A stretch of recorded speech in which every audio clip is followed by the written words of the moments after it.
Et pendant ce temps, j'ai vu Mike Huckabee aujourd'hui. Il publie des vidéos de ses chiens sur Twitter.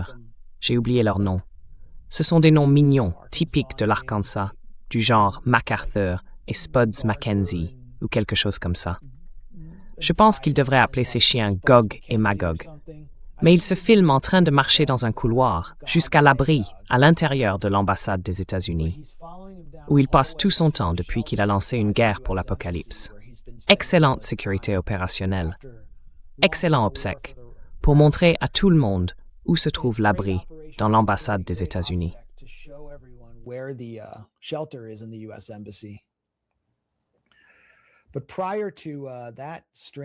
Mais avant cette étrange vidéo, Mike Huckabee traînait, soi-disant, dans une vidéo très bizarre avec Benjamin Netanyahu, dont la mort avait été annoncée sur Internet, et qui vient tout juste de donner une conférence de presse aujourd'hui. Netanyahu est obsédé par Internet. C'est incroyable. Il est complètement focalisé sur le fait de prouver qu'il est bien en vie. Et j'adore que cela se produise. Le public de Grey Zone vit dans sa tête sans payer de loyer. Le voici avec Huckabee. C'est l'une des vidéos les plus révélatrices et les plus étranges que j'ai jamais vues, impliquant un responsable américain.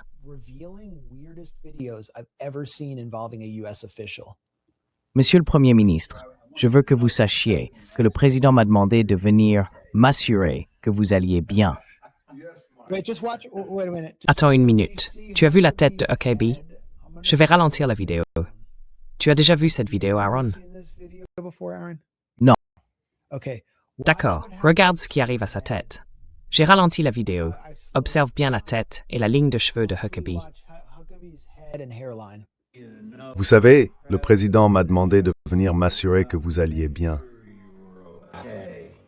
Là, juste là, tu as vu ça? Assure-toi que tu vas bien. Oui, ça change un peu selon la lumière. C'est donc ça? Ouais.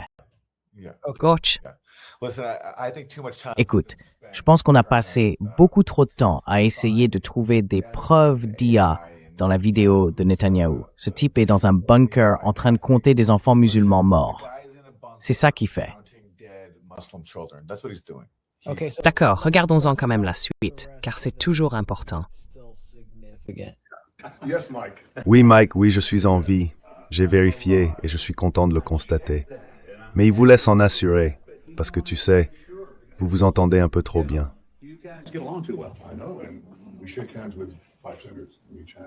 Je sais, et nous nous serrons la main. Tu sais quelle est la bonne nouvelle? Mon nom n'est pas sur la carte perforée. Des armes et les moyens de les livrer à chaque ville américaine après avoir anéanti Israël. Remercie-le pour ça. On est là, genre, j'adore ça.